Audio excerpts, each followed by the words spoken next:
Hello everyone, स्वागत करता हूं आप सभी को नेशनल एकेडमी के इस यूट्यूब चैनल पर। आज हम लोग सीखेंगे तत्वों के निष्कर्षण के सिद्धांत का तीसरा लेक्चर के बारे में हम लोग देख रहे हैं। आज का डिस्कस करेंगे। ये क्लास 12th का टॉपिक है। ये टॉपिक कुछ इस प्रकार से समझिए। इस टॉपिक में जो तत्वों का निष्कर्षण का सिद्धांत, ये जो पूरा का पूरा टॉपिक है, जितने भी मास्टर साहब लोग हैं उनका ये फेवरेट टॉपिक है। यानी किसी टॉपिक से वो क्वेश्चन पूछे या ना पूछे, एग्जाम में इस टॉपिक से क्वेश्चन जरूर आते हैं। हर बार क्वेश्चन आते हैं। जब ये टॉपिक ख़त्म होगा तो हम लोग इसके सारे क्वेश्चन को भी देखेंगे। तो इसीलिए इस चैप्टर के जितने भी वीडियो हैं उन वीडियो को पूरा ज़रूर देखिएगा। एक बार, दो बार, चार बार ज़रूर देखिएगा, ठीक है। और जहाँ कहीं पर भी डाउट होगा तो आप कमेंट करके पूछिए, आपके हर क्वेश्चन का रिप्लाई हम देंगे, ठीक है। तो कहीं पर भी डाउट होगा तो पूछिएगा ज़रूर और वीडियो पूरा देखिएगा, ठीक है। एग्ज़ाम अपने टाइम पर ही होगा, उसके लिए कोनो नहीं है। तो आप ये मत सोचिएगा कि नहीं लॉकडाउन लगा है तो एग्ज़ाम नहीं होगा। पिछला बार भी एग्ज़ाम हुआ था टाइम पर, इस बार भी होगा। इसीलिए चलिए देखते हैं। और वीडियो को हो सकेगा आपको जितना संभव होगा अपने दोस्तों को, जितने भी क्लास 12 में पढ़ने वाले हैं, आपको अगर आपके परिचय में, तो उनको शेयर करिए कि ज़्यादा से ज़्यादा लोगों को लाभ मिल सके इसका, ठीक है। तो देखिए, पिछला क्लास में हम लोग इसमें जब हम लोग देख रहे थे धातु कर्म के बारे में, तो धातु कर्म में जो हिस्सा था, कल के खनन देख लिए थे। इसके अलावा हम लोग देखे थे कि उसको चूर्ण बनाएंगे, उसके बाद अयस्कों का सांद्रण करना था, ठीक है। अयस्कों के सांद्रण में भी हम लोग पढ़े थे, द्रविधावन विधि सीख लिए थे कि अयस्कों का सांद्रण का मतलब उसमें से क्या होगा कि जितना गैंग होगा उसको अलग करना होगा। तो हम एक विधि यूज कर सकते हैं, द्रविधावन विधि। द्रविधावन विधि में होता क्या है कि जो एक हल्का कण रहेगा, एक भारी कण रहेगा, तो उसको क्या करेंगे, जल से बहवाएंगे। जो हल्का वाला कण रहेगा बह कर आगे चला जाएगा, जो भारी वाला कण रहेगा वहीं पर रह जाएगा। अब आज हमको देखना है चुंबकीय पृथक्करण विधि, ठीक है। चुंबकीय पृथक्करण विधि में आप नाम से भी पता चल रहा है कि चुंबकीय पृथक्करण विधि होगा क्या। तो देखिए, चुंबकीय पृथक्करण यानी कि किसके द्वारा पृथक्करण किया जाएगा, चुंबक के द्वारा। तो जब चुंबक के द्वारा पृथक्करण किया जाता है तो उसी को क्या कहते हैं, चुंबकीय पृथक्करण, ठीक है। यानी कि जब हमारे पास पृथक्करण का मतलब होगा अलग करना। किसको अलग कर रहे हैं, एक हमारे पास में अयस्क है और इसके साथ में कौन है, गैंग है। गैंग है गंदगी, और हमको गैंग को अलग करना है। तो जब इन दोनों को अलग करना है तो किसकी सहायता से हम कर रहे हैं, यहाँ पर चुंबक की सहायता से। कैसे करेंगे, सिंपल, कि अगर हमारे पास में इसमें से दोनों में से कोई एक चुंबक की सहायता से चिपकने वाला होगा, तो दोनों को अगर हम क्या करेंगे कि अगर एक चुंबक से चिपकने वाला होगा, जैसे कि अयस्क मान लीजिए कि चिपकने वाला हुआ, तो क्या करेंगे, अयस्क को जब चुंबक में लगाएंगे तो चिपक जाएगा, उसको बाहर कर लेंगे। गैंग नहीं चिपकेगा तो वहीं रह जाएगा। तो यानी कि यहाँ पर केवल और केवल वैसे पदार्थ को अलग किया जाता है जो क्या हो, चुंबकीय रूप से अयस्क और गैंग में एक चुंबक से चिपकने वाला हो और एक चुंबक से चिपकने वाला न हो। तब चुंबक की सहायता से उसको जो चिपकने वाला होगा उसको अलग करेंगे, ठीक है। यानी कि पहले से जो हमारा चूड़ित अयस्क है उसमें से एक घूमते हुए किस पे रखा जाता है, पट्टे पर डाला जाता है। जैसे कि यहाँ पर है, ये घूमते हुए पट्टे पर डालेंगे तो क्या हुआ कि इसमें से दोनों प्रकार के होंगे कि चुंबक वाले भी हैं, बिना चुंबक वाले भी हैं। तो जब ये ऐसे जाएगा तो इस चुंबक वाले पर जाएगा, तो चुंबक के साथ जो चुंबकीय वाला रहेगा वो चिपक कर अलग हो जाएगा। जो नहीं चिपकने वाला रहेगा वो गैंग क्या हो जाएगा, अलग इकट्ठा हो जाएगा, ठीक है। यानी कि इसमें क्या होगा, चुंबकीय रोलर पर लगा होता है। इसमें होगा क्या कि इसमें से अयस्क और गैंग दोनों में से एक क्या होना चाहिए, चुंबकीय रूप से आकर्षित होना चाहिए। जब तक एक चुंबक से चिपकेगा नहीं तो दूसरा वाला उससे अलग होगा नहीं, ठीक है। यानी कि होता क्या है, डायग्राम के थ्रू अगर समझना होगा तो देखिए, यहाँ पर हमारे पास में जैसे कि ये बॉल जा रहा है, ये चूर्ण वाला अयस्क है, ठीक है। रेड वाले भी हैं और ब्लू वाले। रेड वाला जो है अयस्क है, जो कि लौह अयस्क मान लीजिए। अगर लौह अयस्क रहेगा या फिर 2O3 हेमेटाइट, मैग्नेटाइट, ये सब अगर अयस्क है तो वो क्या होगा, अयस्क जो होगा इस पुल्ली से चुंबक का है तो इसे चिपकेगा। लेकिन जो गैंग होंगे वह तो चुंबक है नहीं तो नहीं चिपकेगा।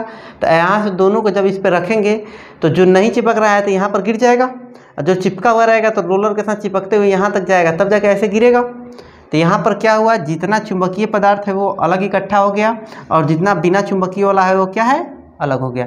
इससे अयस्क अलग बर्तन में इकट्ठा हो रहे हैं और जो गैंग है वो अलग बर्तन में। समझ में आया कि दोनों को क्या कर रहे हैं, इस पे से लाए। यहाँ पर चुंबक में जो चुंबक से चिपकने वाला रहेगा, चिपक के यहाँ से जाके ऐसे गिर जाएगा, और जो चुंबक से चिपकने वाला नहीं रहेगा वो क्या होगा, यहीं पर सीधे गिर जाएगा, ठीक है। तो बिना चिपकने वाला दोनों क्या हो गया, अलग हो गया। इसमें होता क्या है, अयस्क जो होता है चुंबक से आकर्षित रहता है, जबकि गैंग जो होता है चुंबक से धूल कण नहीं चिपकेगा। अगर चुंबक से नहीं चिपकेगा तो यहाँ पर गिर जाएगा।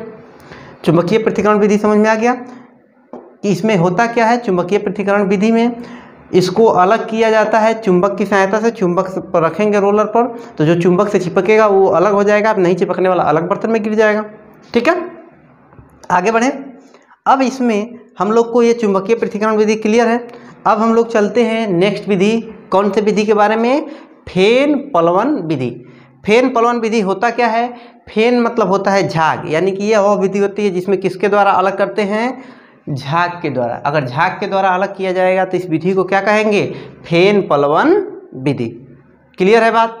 अब देखिए फेन पलवन विधि में होता क्या है कि इसके बारे में जब पहला बार आविष्कार हुआ था उस समय की बात है कि एक कपड़ा धोने वाली महिला थी।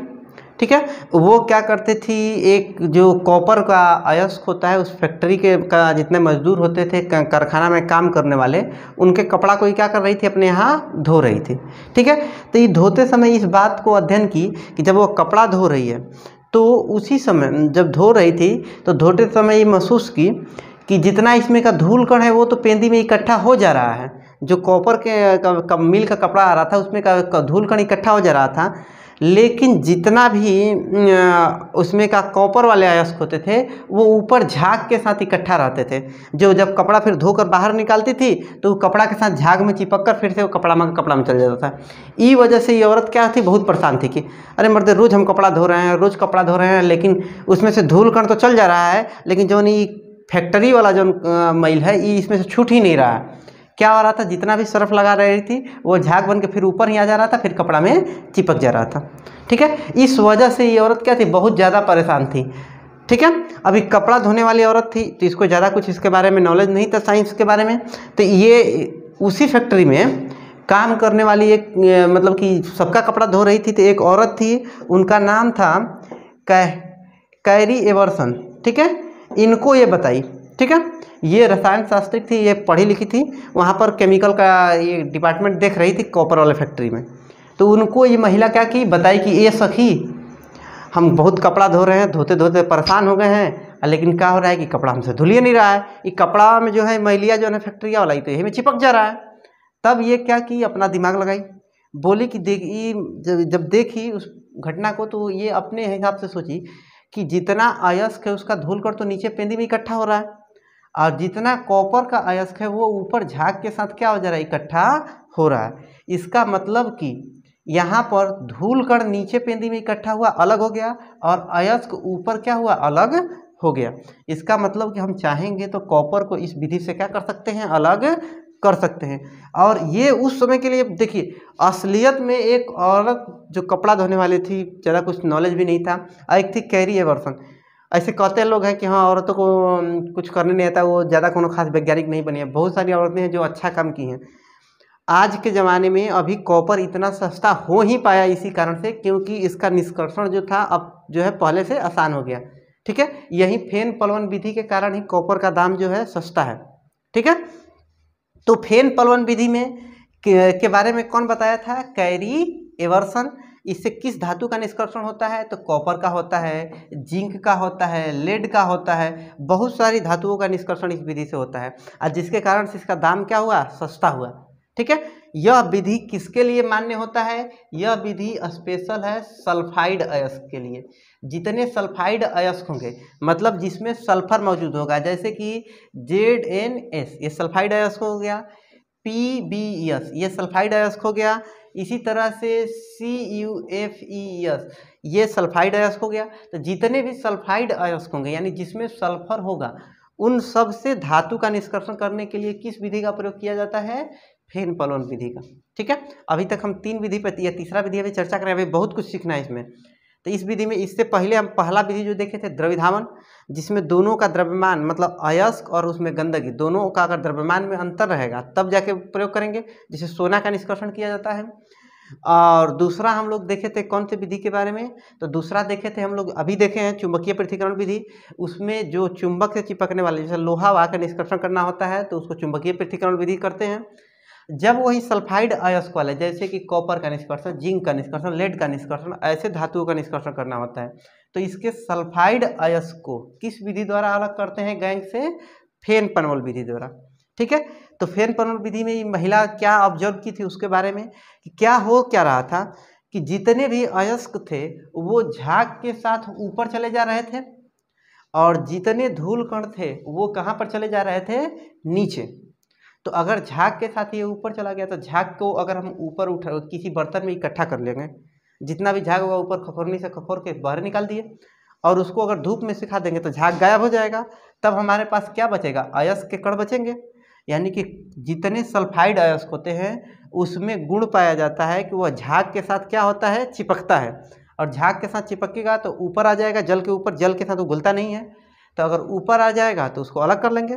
तो अगर हमको फेन पलोन विधि का प्रयोग करना होता है तो क्या करेंगे, पहले तो एक बर्तन लेंगे, ठीक है। इस बर्तन में पानी डालेंगे। अब क्योंकि हमको झाग भी उत्पन्न करना है तभी तो सल्फाइड अयस्क बाहर निकलेगा, तो इसीलिए इसमें क्या किया जाता है, झाग उत्पन्न करने के लिए वाटर होता है और साथ में क्या डाला जाता है, पाइन ऑयल, ठीक है। ये क्या करता है, झाग को उत्पन्न करता है। अब ये अगर हम क्या कर दिए, पाइन ऑयल डाल दिए, इसमें पानी में डाल दिए, जैसे कि सरफ पानी में डालते हैं ना, वैसे ही पाइन ऑयल से भी झाग बनता है, ठीक है। तब झाग बनेगा। तो झाग बनाने के लिए जैसे हम लोग बाल्टी भर पानी रहता है थोड़ा बहुत तो उसको हाथ से हिला देते हैं, झाग बन जाता है। उसी प्रकार से अगर ज़्यादा मात्रा में रहता है तो इसीलिए एयर कंप्रेसर होता है जो क्या करता है, पानी को यहाँ पर गति करने के लिए होता है, ताकि पानी जब खूब हिलेगा तभी तो झाग बनेगा। तो अब इसमें क्या किया जाता है कि अयस्क को डालेंगे और इसमें से हवा जब अंदर जाएगी तो पानी बुलबुला बनेगा तो झाग उत्पन्न होगा। अब झाग उत्पन्न होगा तो जितना भी अयस्क होगा वो झाग जब ऊपर की तरफ, क्योंकि झाग ऊपर जाएगा तो उसके साथ जितने अयस्क होंगे वो भी क्या होंगे, ऊपर की तरफ इकट्ठा हो जाएंगे इस सेक्शन में। लेकिन जितने बालू के कण होते हैं, जब भी आप सर्फ साबुन से कपड़ा धोते हैं तो उस समय देखिएगा झाग ऊपर रहता है, जितना बालू वाले कण होते हैं वो कहाँ पर चला जाता है, नीचे की तरफ पेंदी में। तो अगर उन दोनों नीचे के चला गया तो यानी दोनों एक दूसरे से क्या हो गया, अलग हो गया। अब इस झाग को अगर हम धूप में सुखा देंगे तो जितना भी अयस्क होगा वही सब प्लेट में बचेगा। यानी कि यहाँ पर कौन से वाले अयस्क बचते हैं, सल्फाइड अयस्क, ठीक है। तो सल्फाइड अयस्क के लिए कौन सी विधि का उपयोग करते हैं, तो फेन पलोन विधि। उसमें होता क्या है कि पानी में कौन सा तेल डालते हैं, पाइन ऑयल डाला जाता है और इसमें जब हम चूर्णित अयस्क को डालकर इसको क्या करते हैं, हवा से जब डालते हैं इसके अंदर में तो इसमें से बुलबुला उठता है। जिस बुलबुले के साथ यानी उस झाग के साथ में सल्फाइड के अयस्क भी ऊपर चले जाते हैं और जबकि जितने भी गैंग कण होते हैं वो कहाँ पर रहते हैं, नीचे हो जाते हैं, जिससे गैंग और अयस्क दोनों क्या हो गए, अलग अलग हो गए। समझ में आया बात, ठीक है। यहाँ पर देखिए वही है कि सल्फाइड पार्टिकल ऊपर चले जाते हैं सल्फाइड के कण और नीचे की तरफ कौन से वाले कण हैं, गैंग के कण हैं। दिक्कत नहीं है। अब आगे चले तो इसमें जो है ये सल्फाइड अयस्क का हो गया। अब इसमें एक चीज़ और देता है कि सल्फाइड अयस्क का इतना विधि फेमस है कि इसमें मान लीजिए कई बार ऐसा भी केसेस देखने को मिलता है कि जितना देखो इस विधि में अगर सल्फाइड अयस्क है तो सल्फाइड अयस्क ऊपर वाला हिस्सा में रहेगा। तो अगर दो गो सल्फाइड अयस्क है, जैसे कि हमारे पास में ZnS और प्लस में PbS, ये दोनों सल्फाइड अयस्क है और दोनों एक दूसरे से मिला हुआ है और इन दोनों को अलग करना हो तो ये भी सल्फाइड है, ये भी सल्फाइड है, दोनों क्या हो जाएगा, ऊपर की तरफ चला जाएगा, झाग बन जाएगा। लेकिन हमको झाग दोनों को तो अलग करना है तो दोनों एक ही साथ रहेगा ना, तब जाके हमको इसमें प्रयोग किया जाता है प्रशांतक का, ठीक है। उसके बारे में देखिए क्या होता है कि जिंक सल्फाइड तथा लेड सल्फाइड, जिंक सल्फाइड यानी कि ZnS और लेड को Pb और सल्फाइड को PbS। तो जेड सल्फाइड को पृथक करने के लिए किसका प्रयोग करते हैं, सोडियम साइनाइड NaCN का। ये एक प्रकार का क्या होता है, प्रशांतक होता है, प्रशांतक। इसका काम क्या होता है कि यह चयन करेगा, इसके पास में चयन का गुण होगा कि अगर दोनों है मतलब ZnS भी है और PbS है तो एक को वो ऊपर की तरफ ले जाएगा, झाग एक झाग में चिपकेगा और एक झाग में नहीं चिपकेगा। इसके कारण दोनों क्या हो जाएंगे, अलग हो जाएंगे। जैसे कि ये जो ZnS होता है फेन के साथ क्या होता है, ऊपर आता है, परंतु PbS फेन के साथ आने देता नहीं है, ठीक है। तो जब हमारे पास में ZnS को और PbS को अलग करना रहता है तो किसका प्रयोग करते हैं, NaCN का। ये क्वेश्चन ऑब्जेक्टिव पूछता है कि जब दो सल्फाइड अयस्क को फेन पलोन विधि से अलग करते हैं तो उसमें किसका प्रयोग करते हैं, NaCN का। और ऊपर कौन जाता है, तो ZnS जो होता है झाग बन जाता है, जबकि PbS जो होता है झाग से चिपकता नहीं है। ठीक है। तो आज की क्लास में हम लोग क्या सीखे हैं, चुंबकीय पृथक्करण विधि के बारे में सीखे हैं और साथ में फेन परलोन विधि के बारे में सीखे हैं। ठीक है, समझ में आ गया। आपको कहीं पर भी डाउट होगा तो आप हमको कमेंट में ज़रूर बताइएगा, आपको जो होगा रिप्लाई देंगे, नहीं तो अगला वीडियो में समझा दिया जाएगा। ठीक है, और जल्द ही जूम पर आप लोग का क्लास चालू किया जाएगा। तो जितने भी लोग हैं, अगर अभी तक नहीं व्हाट्सएप वाला ग्रुप में जुड़े हैं तो ज़रूर से जुड़ जाइएगा, और उन लोगों को, जितने भी क्लास के लोग हैं, सभी लोगों को वीडियो ज़रूर भेजिएगा, शेयर करिएगा, जितने भी आपके संबंधी हैं। Thank you.